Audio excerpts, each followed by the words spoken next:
Alfie's in Liverpool. Alfie, what can you tell us? Hi, James. Hello, mate. Just a bit of context for me. I'm a 22-year-old guy who's just graduated from university this summer, just gone.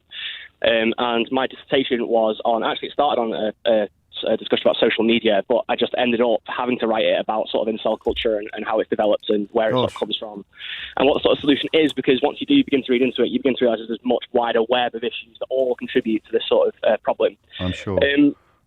Starting with, basically, there's two sort of parts to it. One is how young men find themselves in a situation where they feel the feelings that incels claim to sort of have as their sort of central motive, and then also where that turns into, because every young man at every single point in their life, you know, of any sort of any creed sort of feels those sorts of insecurities. Yes.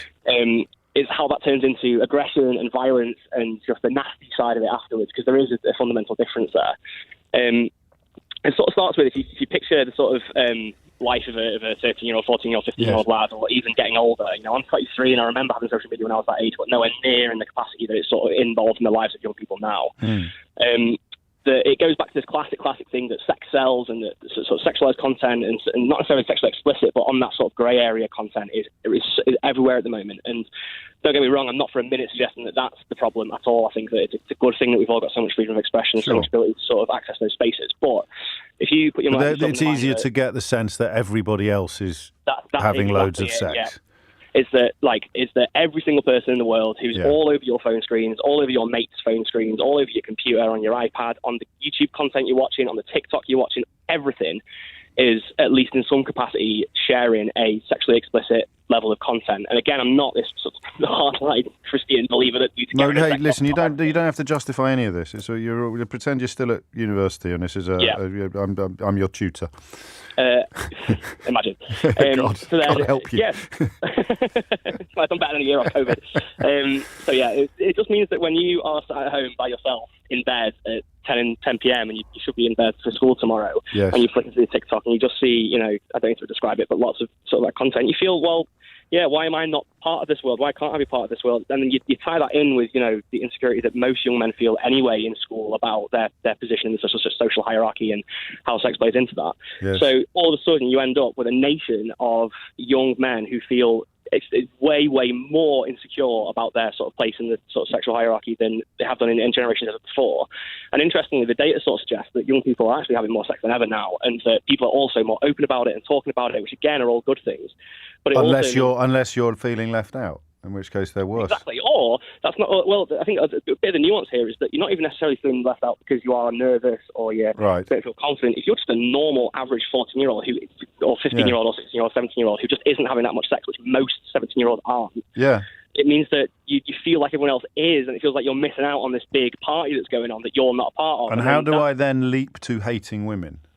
So then another thing is, so when you're on Instagram and you spend about 15, 20 minutes on a fresh account and you're using it as I was at the time as a 22-year-old man, it works out really, really quickly that I was a 22-year-old man. TikTok's even better at it than Instagram. TikTok is these are just two examples. Infernal at it, right? So they know what is going to they know exactly who push you your are, buttons. Really. Exactly, and because you push their buttons, right, physically, and they can then push yours. Yeah. So then, all of a sudden, when you're someone who's liking lots of sexual content, because 17-year-old lads just do that, and they realise, okay, let's put all of this in front of you, oftentimes, it's not surprising, this is how their algorithm works, there's a massive overlap between the people who want to access sexual content and the people who feel left out from it, which means that when you've got an Andrew Tate repost account or whatever, the same people who are liking all the sexual stuff are also liking all the Andrew Tate stuff, which is saying that, well, you're a young man, you deserve sex, you deserve to be involved in this culture is happening without you, there is a big sex party happening that you're not part of. So you don't, so again, again, it's the mythical conspiracy.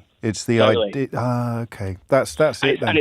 And the word is a grifter, right? It's pretending that you're there to support the young men when actually you're there for a paycheck, and saying that being able to provide the answer to an insecurity that people have that's fundamentally founded on a myth is really, really profitable in the age of such vicious and successful algorithms that can identify people. What are the components of the myth? So, you know, obviously for me, the thing I reach for as an example of how easily people can be conned is usually Brexit, and I'm fairly good on telling you things that people believe that aren't true. What would be the components of the incel myth, for example? Sure. So the fundamental idea is that it's sort of as last caller was saying, is that this is women problem.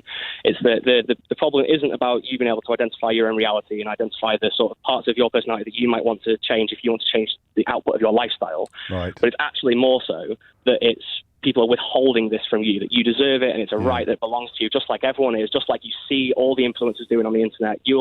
Everyone wants to be like an influencer, and a big part of that is the lifestyle that they permit. And I also think that the other sort of proponents of this myth is that, it's an entitlement thing. And that this is back to the days when women weren't allowed to say no. Exactly. That's when it gets, that's the point at which it gets horrible. Which is where the sort of Andrew Tate anti-feminism thing... Well, let me read you something. I'm going to read you two things. One for reference, and the second one, just whether or not, as a result of your thesis, you can give any help to Stephen in Dundee. Sure. So the first one is anonymous. I have a best friend of 10 years who I met at university. He was once extremely liberal and lefty, like myself. However, after being single for many years, he's turned to Andrew Tate as a role model. Most recently, he was telling me that women bear some responsibility for being sexually assaulted or raped. As a rape and sexual assault victim, it broke me to hear this and resulted in me taking some time away from the friendship. He still today believes he was, quotes, cancelled by his best friends for this. It's terribly sad. That sounds like a textbook case of what you've been describing. Absolutely. And it escalates then, of course, because the victimhood gets magnified by the reactions of... And they become more isolated, and the people that the person who's texted you would be the person to intervene in that life, but because it's so difficult and triggering for them, there's no one there then. They've isolated themselves. Okay, and now this is where you might be able to help. I don't know. This is from Steve. He says, my 14-year-old son's doing really well in school. He seems to have plenty of friends. Girls seem to like him. He's sporty, all of which seems really positive, but he becomes defensive and gets very moody when challenged even lightly on Andrew Tate and the views and teachings that he is showing to young boys. He believes he doesn't listen to the bad bits about women and sexism, but Andrew Tate is innocent and has done nothing wrong and is part of the inspiration for him going to the gym and getting himself fit. It's really difficult to counter, James, as they watch it on social media and it slips past without even knowing it's going on. Hopefully he sees through it, but it's really concerning. That's textbook, but much earlier in the case. Absolutely, What can he do? Can he do anything, do you think? Yeah, I think we can, right? I'm hopeful after my thesis. I wasn't want to go into it, but now I'm hopeful there's a solution. Totally. It's not going to, no one's going to be surprised to hear that this is the answer from my perspective, but I think you just need to talk to your kids and sort of from a much younger age. I think we have a big issue in this country particularly, but also around the world, and this is changing over time, where we're beginning to learn that having conversations with kids about sort of sexual health and sexual well-being is really important from a young age. And because it's taboo, and I remember my sex ed classes in school, and they just weren't fit for purpose. Mine was from a celibate monk, mate. So I don't think I'm going to win this encounter. Well, my PSHE teacher might agree with you, to be honest. But yeah, it's just making sure that young men, when they're not after they've already been presented with the Andrew Tate stuff, because then talking to them, the big thing about Andrew Tate is he says that anyone who tries to tell you otherwise is part of the machine or the matrix or whatever. Yeah, of course. So it's not about dealing with it once they've already begun on that slide. It's about making sure that this is why I think I'm in such a good position to sort of understand this from an objective perspective, is that my parents made this effort with me when I was very young. Right. Just understand that when you are poised with those ideas, as intoxicating as they can be and as much as they sound right and they answer all your questions, you actually just have to look at it a bit critically and try and understand why that person might be. And again, this would solve our Brexit problem, it would solve our Tory problem, it would solve our misogyny problem. Addressing it at a young age with men and being like, look, we need to talk about these things before it becomes a problem in their lives. It means that then we're going to have a generation of men who are it feels sad to say that this is the baseline of what we're aiming for, but a generation of men who are critical thinkers and women and whoever, but specific to this conversation. Well, it's susceptibility to grifters. I mean, it's why you just gave us the litany, the list of grifts, because that is, So I mean, that's really helpful. It's great that you're more optimistic than you were going in, but but the problem is getting bigger, right, at the moment. Or do you think that the exposure of Tate now in a much more mainstream way will actually diffuse some of his strength? As someone who, unfortunately for me, has been chronically online since I was about 15, Tate being the biggest thing in the world at the moment is a good thing for the culture and for the conversation. But Andrew Tate isn't the first person to have been doing this. There's been a line of people exactly like him, some worse, some not quite as severe, behind him. And there's a line queuing up behind him because back in the day when it wasn't even that profitable to be like this, just to have the internet clout alone was reason to do it. Clout. And now all of a sudden you've got a massive paycheck at the end of the line as well for people. Yeah. There's a huge queue of people looking to be the Andrew Tate role in kids' lives. And I think we also have to ask ourselves a little bit